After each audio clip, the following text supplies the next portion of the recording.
Yeah, I was in the Army. And yeah, so if you're speaking English, you're welcome. Hey everybody, my next guest is a military veteran and funny lady from the Las Vegas comedy scene. Her podcast, The Comic Spot, has given her an opportunity to interview comedians and funny people from all over the world. She always is a positive ray of sunshine during these very trying times. And here she is, folks, the one and only Linda Marcus Smith. Linda, how are you? Hi, Don. How's it going? I'm doing good. Thank you. Yeah, this is awesome. It's awesome to talk to you. Where are you right now? It's like a different background than normal. I know, it's real. I am a perfectionist at decorating. I know Very nothing. nice. I just keep moving it till it looks like it belongs in a magazine. It looks nice, like a something that someone would want to paint, like an oil paint, like like a still life or something. Funny you should say that. I painted it. Oh, did you really? Yeah. Can I show you something? I run real fast and show you the other one. Yeah. Very cool. Yeah. I ordered this. Wow. It's water and clouds. And Wow. It didn't come, so I complained to Walmart, and they sent me this one that was water and clouds. And I turned it upside down and painted over it, made them look totally different from each other. Very cool. Is that something that you do also? Or we could add that to your list of talents? No. People come in my apartment and they look at the two and I say, which one do you like better? And they say the one in the bedroom. There you go. Always trying to get into the bedroom, aren't they? The last time we spoke was a few months ago, and you were telling me the story that you were you had all these weird things were happening to you. You broke your foot or something, then you were attacked at a thrift store. Yes. Well, I got to get this guy at the thrift store to get on Facebook Live and validate it because it sounds bakakta. No, I believe it. Tell us again, just for my audience, so they can understand what happens. You were shopping at the thrift store. Minding my own business. I know you don't think that's possible, but I was looking in a sale rack. I can only focus on one. And this gentleman, we'll call him a gentleman, he walks in and darts way like 20 feet from the door towards me, turns, and I see this knife. It felt like a machete. It was probably a paring knife. And I just said, you better get away from me, right? And he just looked at me like, who are you to tell me? And I said it again, louder. And the guy from behind the counter came and pushed me out of the way and told me to dial 911. And they couldn't ever find the knife. But wow. But the guy got arrested and everything, right? Yeah, he did. And I got all shook up. So now I'm on guard. And I'm going down the sidewalk one day, and a bus driver's coming towards me, and he moves, you know how like they're coming towards you and they come just a little too close. So I just moved clear out of the way, and I broke my ankle. And then my ankle didn't heal because evidently I have advanced osteoporosis. Osteoporosis is a medical condition that weakens bones and makes them more likely to break. They can become so fragile that in serious cases, a strong sneeze or minor bumps can cause them to break. So they gave me an in-home electronic thing that healed my bone. Wow. Now my shoulders are disintegrating and nobody wants to jump my bones because I also have, I have osteoporosis. Nobody's wanting to jump my bones now. It's really horrible. Well, if they jump your bones, they might hurt you. We don't want, no one wants that to happen. I know. How is your ankle now? Are you all better? You all back to? It hurts from time to time, but my foot doctor, I have a doctor for every part of my body. My foot doctor says it's 99% healed. Oh, okay. Life hack. Everybody's going to get osteoporosis. Both men and women are at risk of osteoporosis. Postmenopausal women are at a higher risk. He told me that this is true. He said, you have osteoporosis and you've lived long enough. And I was like, he goes, no, everybody gets it if they've lived long enough. I'm like, thanks. So basically, we all want to someday get osteoporosis. That should be a goal of some sort. Yes, I think that should be. I want to give back. So is it painful or like to have osteoporosis? Like, do you so bad? And when you mix it with osteoarthritis, the two of them, it's like having a boy and a girl twin. What one doesn't come up with, the other one will. Osteoporosis and broken bones are not a normal part of aging. If you are a postmenopausal woman, you may be at risk for osteoporosis. It's important to talk to your doctor about a bone health plan. So you were in the Army. When were you in the Army now? June of 73 till May of 76. Wow. Yeah. So back then, the Vietnam era had already passed us, right? So was it still going on? It had dropped. It was getting less and less, but it was the Vietnam era still. And did you ever have to do any of that stuff? Because back then too, being a woman in the military wasn't a common, right? So tell me about that. Oh my gosh. It was horrible as far as, why in the world this is not my comedy material. Why in the world did somebody from Portland, Oregon, who was so plain, never got asked out in high school, decide to go into the military at that time? I mean, right. Men were doing whatever they wanted. It said a girl came out of basic training and she had been gang raped 12 times. Wow. Damn. That's crazy. And plus, too, at that time period, a lot of men, the brave men, were fleeing to Canada to hide from going in. And here you are, this young lady, and you join and become an army, part of the army. And when did you know about these types of dangers of being raped? And, it was a different time back then where people looked the other way at a lot of stuff. Yes. I knew, like everybody tried to warn me, it's rough and tough and you cry at the drop of it. I would always be sad and cry. And you would too if your parents survived the Holocaust and all you ever heard at bedtime was really grim fairy tales, Wow. I was a depressed child. And, but yeah, so I wanted to get my teeth fixed. I had really bad teeth. I wanted to travel and I wanted to see where the Holocaust happened. Right. And they put me in the city where my great grandmother was born, who later had died in Minsk concentration camp. Wow. They did that accidentally. That wasn't military intelligence. Wow. So you just happened to, by chance, with them joining the military, and they place you by where your grandmother grew up, and you're now exactly where all these stories that you've grown up hearing about are. That must have been cathartic in one way, but it must have been a little scary, I guess. I don't know. Tell me how you felt. I thank you for asking. I called my father and he pronounced me dead, not on arrival in the hospital. He pronounced me dead when I became a Christian in high school. That's a Jewish tradition. And shout out to us, Jewish people.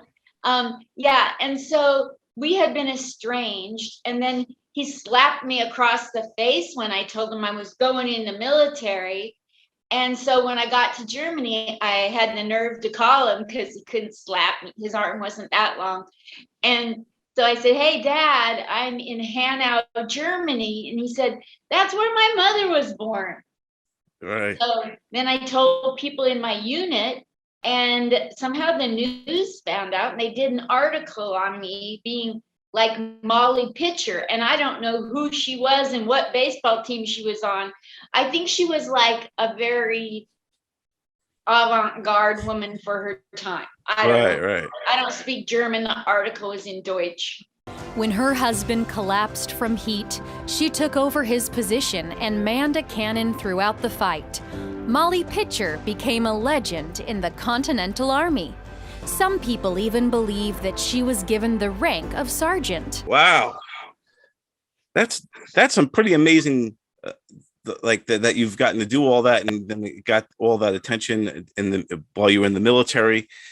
And so you stationed there most of the time. You stayed in Germany for most of your stay? I did. I went in to be a finance clerk because I had been in banking. And so they're like, the only thing we want you to do is count money. And it's really hard, even being half Jewish, counting the money out. We want to count it in, but I try. I just now came up with that. That's not my shtick. Yeah. And that too. Yeah. Wow. So it seems like, yeah. So your early days were pretty rough. You were, you had strict parents. You were depressed all the time, and you turned towards, of all things, you decided, I'm going to join the military and fight for my country and be a veteran. Mom, Daddy.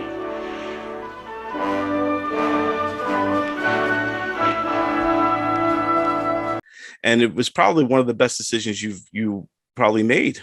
Yes, I mean, I would be living on like $700 a month right now if it wasn't for the fact that when I was in the military, a lot of horrible things happened.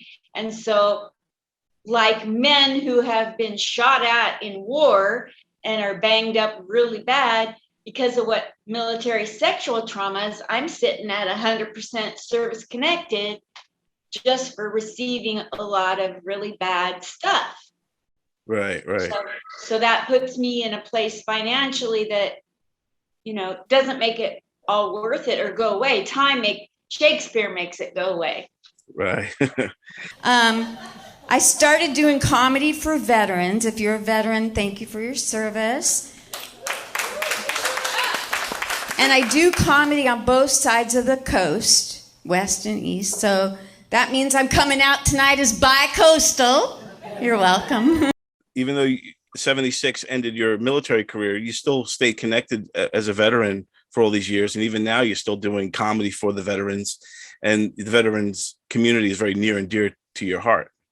So much so I could cry every time I get to do comedy for them. And every time I see a veteran anywhere, I don't care if I'm in the middle of getting a bridal gown for $1, I'll let it go to thank a veteran and talk to them and, ask them if you need to laugh, call me, Yeah. There's so much that the military has to do so that they hold in. And Right. It's not, there's that stigma against, that 1-800, this is National Suicide Prevention Month in September. Right. And the numbers, they say 22 a day. Come on, maybe per state. Right. Yeah. It's tough with that PTSD, some of the things they've seen, the people that some of them have seen their friends, get hurt or get worse. Others have seen, horrific things that the enemy has done to their own people, like in Afghanistan or something like that. When you're looking at what the Taliban and these types of groups, what they're capable of. And so they come back and they're not all right. They got that PTSD stuff. And would you say that humor, that comedy helps ease that pain? Sometimes it does. I had a weekly show that I was running. Not that I was good enough in comedy at the time to do it, but I was doing a weekly show on the West and East Coast at VA hospitals. And I was, I've been through so much in the military. I figure I can talk about it, even if there's female and male veterans who have been through it. And when I'm doing comedy for the people who have served our country, I love them. I love bringing them out of their pain, whatever it is, and helping them to laugh, right? Thank you. And they love me back. And then I get tingly from top to bottom. Tingly, like all over tingly. And every week I'm finding a brand new GI spot. Thank you for your service to me. When I got done talking about the military traumas a woman goes through, 3 women came up to me and said that they wanted to talk to me. They were very respectful, but they said, we don't think it's funny that you're making light of military traumas on women. 'Cause, you know, and they're at a different healing place than me. Right. Maybe some place in their future they will be able to look back and go, maybe someday I'll be where I can think it's funny, but then I wasn't. So it doesn't always work. I've been kicked out of, I've tried doing comedy at battered women's shelter. It doesn't fly. They do not want to hear it. I needed a shrink, and I went and got me one, and she started stealing my identity. You know, not the Golden Girl one either. She started getting my symptoms from me. I told her, I got headaches, so did she, la-di-da. Every symptom, she took it, everything I had. So I took her husband. Yeah, I guess with some like battered women or rapes or things like that, it might be really tough for to find the right tools comedy wise to make them laugh or to make light of anything, but it's very hard. But I think that I do think that what you're doing comedy for veterans and getting out there and bringing, you know, some joy to you know, to lighten up the pain is a awesome thing that you're doing. And again, you should be commended for that as well, for just getting out there and doing it. I was in the Women's Army Corps, so I was a whack, but basically it was more like most of the time they wanted to take a whack at me. So I learned how to say no in all kinds of creative ways. And that was my military service. My favorite thing ever, Dawn, was when there was this man. I went to the VA to just get acetaminophen, and in the middle of the night, don't ask. And so I'm there, and okay, go get it in the pharmacy. Pharmacy's closed. I'll go get a cup of coffee out of a vending machine. Why not? I've got osteoporosis. What else could possibly happen? So I'm sitting there, and a guy wheels in a wheelchair in the middle of the night into the cafeteria. And I said, what the hell are you doing here? And he says, they gave me a knee replacement, but they haven't had the knee replacement part. I've been here 3.5 months. And Wow. I'm like, I said, would you like to hear some jokes? So I got to do my whole entire set, and he laughed. I mean, I wouldn't say he was rolling on the floor or nothing, but he laughed and he cried. And then he said that that's the most he's laughed since Bob Hope came to Korea or whatever. Wow. So Wow. that was so special. That is special. And it's amazing when you're able to reach out to somebody like that and make their day and make them laugh more than they've laughed in decades since they saw Bob Hope. And then to be compared to Bob Hope. I think it was a contrast, and you know, he'd gone a long dry spell, so I've had so many shots that when I go to see a doctor, I back into his office. It's my best side. Well, now you know, you just tell me how depressed you were when you were younger, and when I see you, and from what I've known of you, you're always this positive ray of light and this very optimistic person, and you make everyone feel great. How did you get from point A to point B? How did you make that transition? I'm so glad that you're saying all this, you know, like it really feeds my ego, but the real truth behind it is that I am writing a book. I was hoping it'd be out in January. It'd probably be more like March, to explain, because everybody tells me that I'm so special, and I've been through so much, and they don't see it. They don't believe it when this is the tip of the iceberg of everything I've been through. So I'm writing a book about every single thing I've been through and how I healed myself to the point where I can make light of it for others to look and to help them. Okay, so here's the way you heal to the point where you can be the light in the room for everybody else. So your impetus has to be bigger than your fear or your pain. So how do you make your pain smaller so that your desire to make people laugh anyway? Well, I was raised by two parents who were not present at all because of the Holocaust. Really shouldn't have been parents. And I was raised in the back seat of a car while they were in taverns drinking away their pain, you know. Wow. And so, you know, I don't tear up talking about it because I've taken every single thing I've been through and made myself heal it before I could write the joke. So comedy really has been the thing that lowered the pain. So you have to find a way with everything. So the book is going to be called The Fourth Quarter, but it's FORTH. And how do you get to where you can go forward? It's about, you know, the getting all the way through pain to where you can be an inspiration.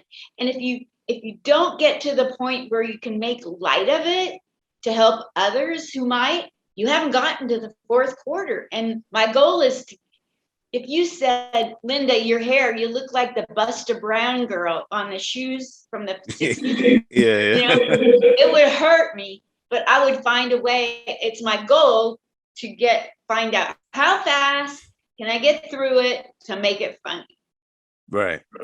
Yeah, to be able to spin it or to find the funny in the tragedy, or to find the funny in a depressing moment, definitely is clutch mentally, how to get through these things. Because, you know, you hear fight or flight, and it's the same type of thing where you could either go deep inside yourself and be depressed, or you could shine out and do the opposite. And I think a lot of times comedy helps with that, for sure. It's interesting, people have known for some time that you feel better when you laugh, but now there's evidence to show that it lowers some of the stress hormones in your body, helps you lower some of the blood sugars in your bloodstream as well. It can be beneficial to your health overall.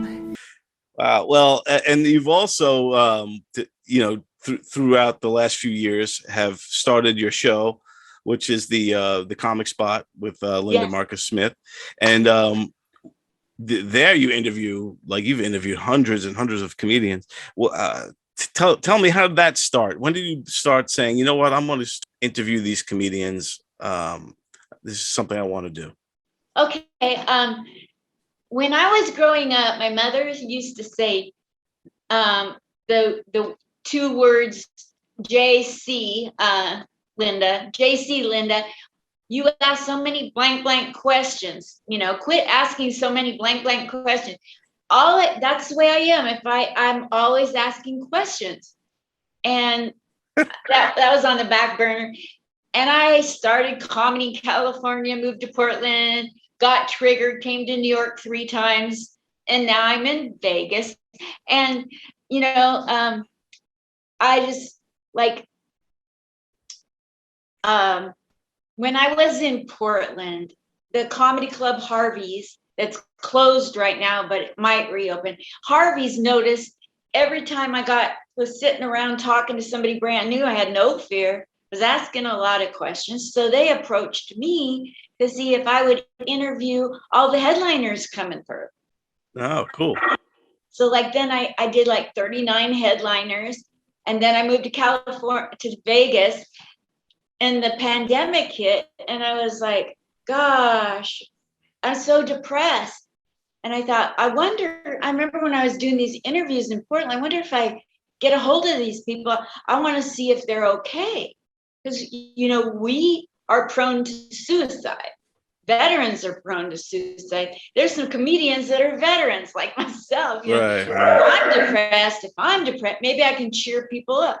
And that was my motivation, my impetus at the beginning, is to lift their spirits and have them talk about the original reason they did let's not talk about the present, the past. And then fast forward past today, let's talk about what you want to do before you kick the bucket, you know, and like take them out of the misery. And that became a hit. Yeah. And you've went on to interview, like, how many comedians have you interviewed so far? 715. Holy damn. And you like interview like 2 a day sometimes? What's your schedule like? Well, sometimes, during the pandemic, before I got smart, I was trying to do 10 a day. I wasn't doing quality. So I want to go back and redo all of those. And it was terrible equipment. But yeah, so now I try to keep it to 2 to 3 a day. And how do you book all of these? How do you keep track of them all? You must have like a master's list schedule and stuff. I have disappointed more people because I got hit by a drunk driver in 96 and I have brain trauma. Wow. And so I don't mean to forget I have an appointment, you know, and I try to put it on the Google Calendar. And who knows, AM, PM, Eastern Standard, Pacific, there's so many opportunities to mess up. Yeah, so like you got to keep track of all these interviews, and then you got to do research on each person to some degree, right? So you must be just super like this is your life. This is my life. Yeah, you know, I'm single. I haven't dated for like 5 years. I think I've fallen in love with every man I've interviewed. Yeah. Then they ghost me. Perfect.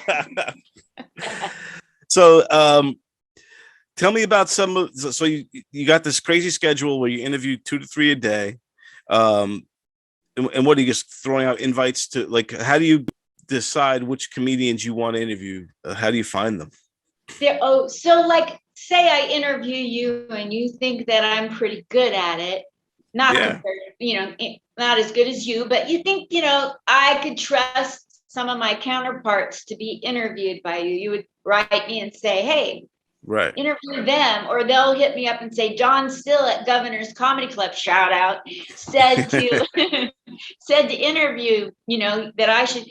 Or I'll be on Facebook or Instagram and I'll look at a picture and I go, there's something special about this guy. I don't know what or this girl. And I'll watch a video and go, I have to interview them.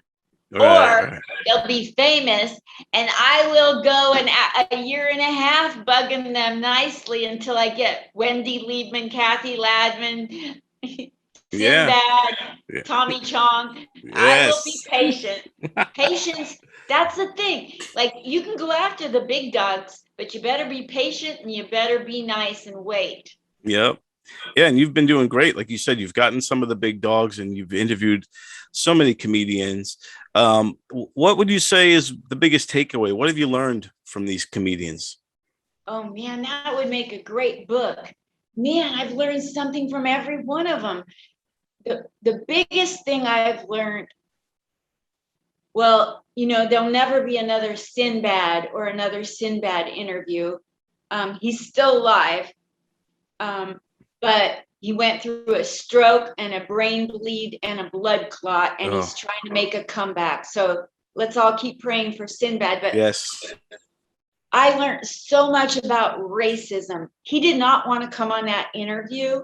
He was so depressed because there had been a beating like 3 days before of a very famous beating in the of a Black person, and the country was up in arms, and he was so beside himself about that. And so he wanted to cancel. I said, why don't we talk about that? I can't imagine what it's like to be Black in America. I probably would not be able to take it. And it's like being a man. I can't imagine what it's like being a woman. Think about it. when the Me Too movement, a lot of men caught feelings about that. A lot of men were like, "Oh man, well, you know what? I'm just not going to talk to nobody in the office." I said, "No, they didn't ask you to do that. They just asked you not to be a jerk." So people went. I play this the kind of the same way. People went all the way. Well, you know what? I'm just not going to speak to women at the office. I said, well, usually people that talk like that are the ones that are on the edge of probably being somebody that shouldn't have been talking to women in the first place. And the other best one is also somebody that was too depressed and didn't want to do the interview, and we did it anyway, and it turned out to be so fabulous. Rich Voss did not want to come on. And so I just like used my charm and I said, no, come on. People are like, they're waiting. He got on, he refused to answer any questions. And he starts asking me questions. He interviewed me on my interview show. How much greater is that? That's a very Rich Voss thing to do. You seem a little crazy to me. So how does it affect you? Well, I was always nuts. I always saw the world through the comedic eye. And then, the brain injury kind of gives you a stroke where you're like, you get it for free. That's the good news, but you have something inside of you and you don't know how to get it out. I haven't interviewed nearly as many as you, but you do learn from everybody and you do kind of fall in love with them as well. Because there's something special about these people. And when you get to know somebody, when you talk to them and their inner workings and, what makes them tick. So I think that's definitely a very cool thing. And it's also cathartic as well for you as the interviewer and for them. So it helps both, I gotta say that you asked what the best thing I learned. That was kind of anecdotal stuff, but seriously, I like to stay positive, but I gotta say, without a shadow of a doubt, everybody had two things that I found the most interesting. How badly they've been treated and how much they've sacrificed to do this. And they all had one joke that didn't work. Every single one of them that doesn't work that they refuse to give up. Well, if they believe in it, and that's a metaphor for life, right? If you believe in it, you don't give up. Don't stop doing what you love, And so if they have a set that 99% of the material kills, but that 1% doesn't, and they refuse to drop it, that just says something about people. That definitely says something. The other master class that I've pulled out of these interviews is I get sick and tired of senior comedians in the business. Whenever you say, how did you do what you just did? You're so, well, you just need to learn to know how to read the room. And I'm like, what is that? They don't know how to explain it. They just do it. And I'm like, so I've been asking them all, in your opinion, what is and then to get everybody's opinion, what goes into that's a master class. Yeah, because for me, I always thought when you read the room, you're reading the demographic, what they're laughing at, what they're not laughing at. Is it a crowd that's easily offended? Is it a crowd that is not easily? You could say whatever you want.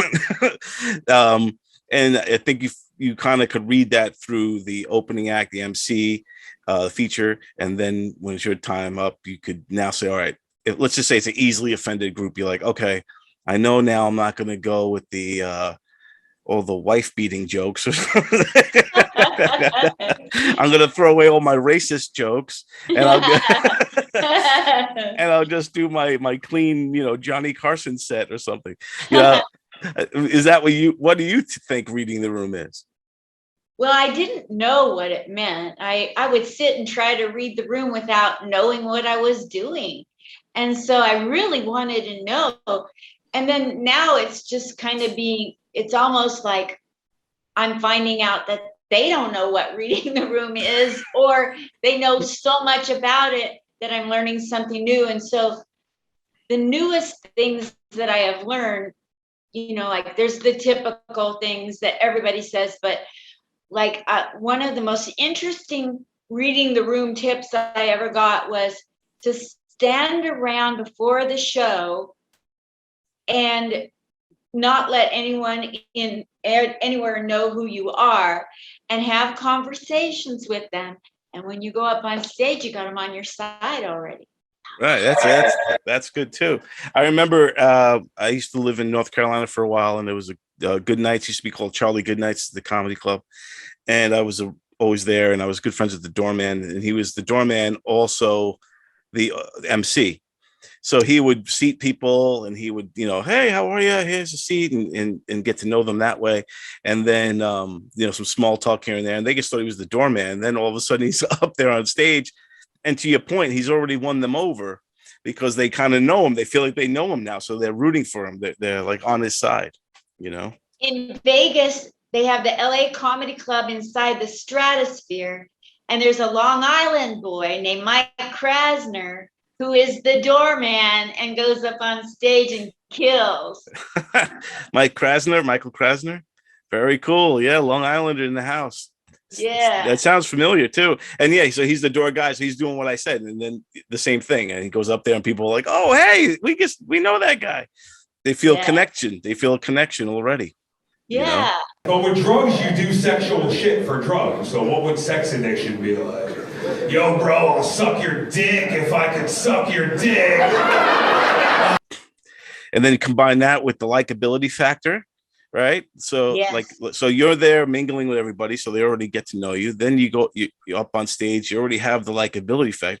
You're 50% there. Now you guess your jokes will do the rest of the ride for you. Steve Marshall, I've gotten to know him through comedy, and he said that a lot of comics make the mistake that they put on the charm the minute they take the mic.